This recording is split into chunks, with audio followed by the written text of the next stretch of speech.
Okay, and we continue. With double click, we open this mesh in an own editor. Double click. Let's dock it up here. On the upper left, you find some numbers about the mesh, and the details contain 3 material slots. Okay. Double click to open our mesh editor. Let's move this to the bottom. Let's make this a little smaller. Okay. Slots. This button leads to the location of the asset. Let's open the material editor. Okay. Let's open the material editor.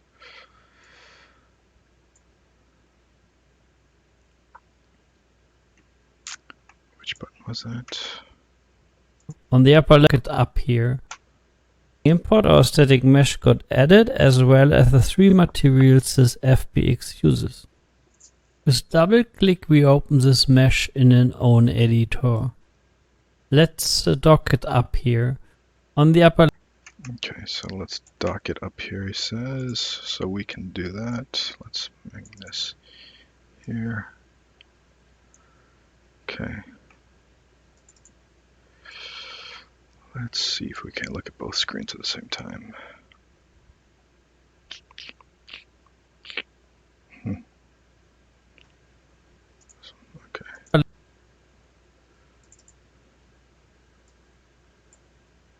Okay.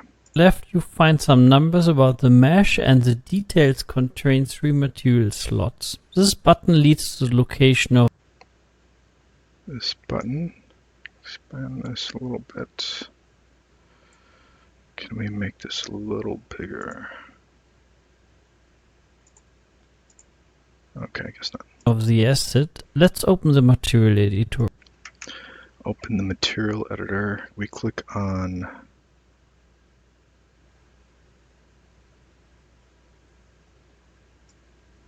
the upper left, up here.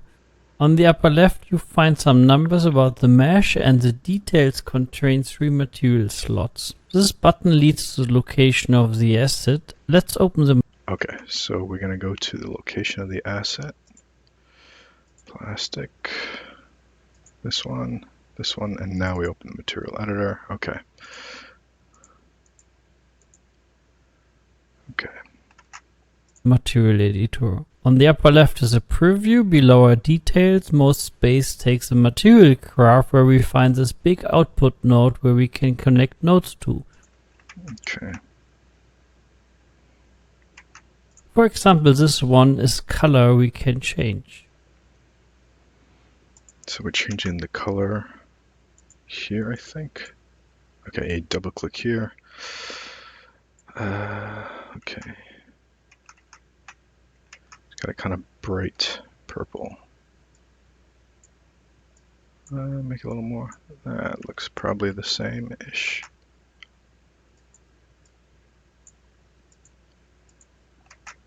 That looks the same. Well, close enough. When we hit Click OK. apply, we can see the result on our mesh. We can zoom. So we come back here. We hit apply. We can see it on our mesh. Oh, it's pink now. Let's see, can we undo? I don't see that. Let's see, undo, modify color picker value. Undo, modify, okay, I guess we can't really undo that. Can we set this to, okay. I guess not, default value.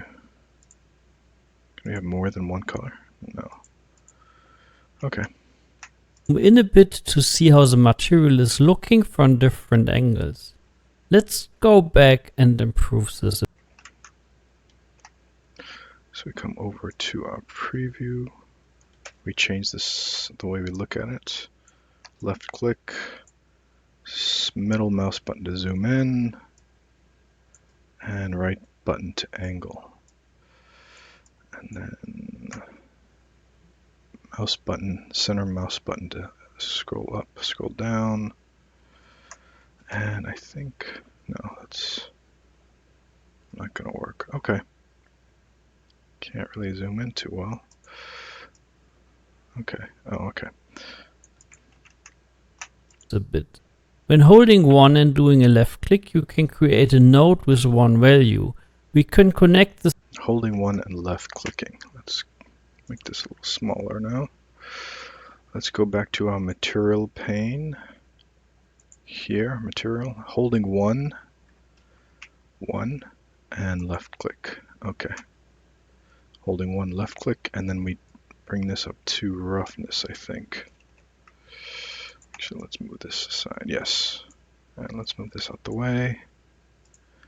Cool. This to roughness of the material and the preview is immediately updated. Oh, okay. Hit apply again to see how this glossiness looks on the crate. All right, so we need to, let's actually, can we delete this? Let's delete this. Okay, and then holding 1, this, and this goes to our roughness, and should change the ball on the left. It does, it's reflective. And if we go to the other tab, oh, we need to hit apply. Now it's shiny. Okay, so every change we make, we gotta hit apply. Let's make it more interesting by importing textures. So we can import two textures here, grayscale grunge texture and a normal. Okay, so we're gonna import gray, grunge, and T-plastic. So let's go to our content browser and import grunge and T-plastic N. Grunge and T-plastic N. All right, so they're imported. So once this is imported, we will find it in the content drawer and can drag in the normal and connect that to the output pin. Okay, so we're going to drag in texture and a normal.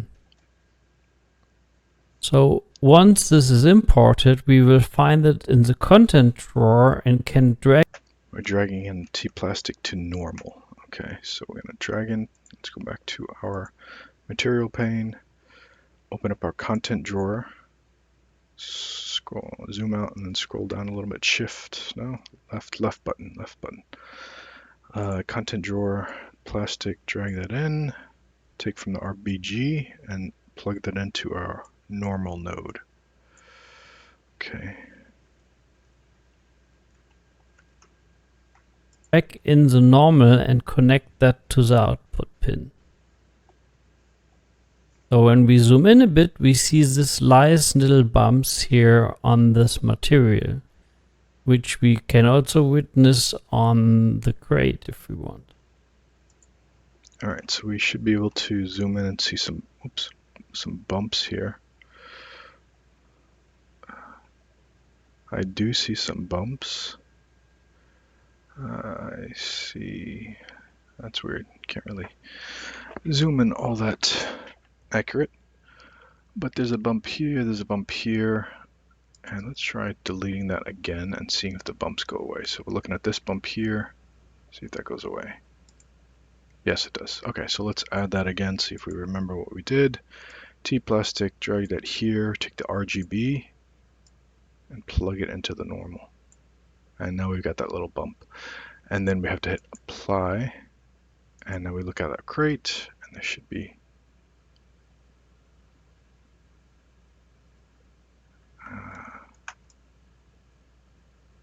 bumps.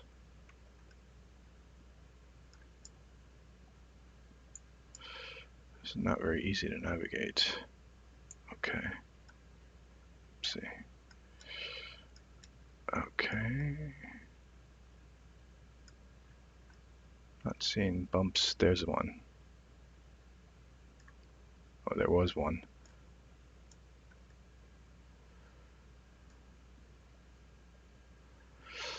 Let's see. Oh, I guess these are bumps. Okay. So we've got bumps on our crate. So let's go back and do one last touch until this plastic is done. Let's bring in the crunch texture, and instead of using a fixed value, we use this for the roughness, which gives us this look that... Oh, did we plug it into normal or roughness? Hold on a second. Yes, okay. So we're going to bring in the grunge and plug that into roughness. So here, and RGB to roughness. Okay. Oh, got like a swirly effect. Let's see what happens. Yeah, okay. No, it's not going to be updated yet until we hit apply. Let's see what he does next. that it's a little bit touched, which is quite nice. So here we go. This is our plastic material. So let's go to the next one. So next up is... Okay, so he hits apply. We get a smoky feel to our crate. Let's see if that's been... Yes, it has. Cool. Awesome.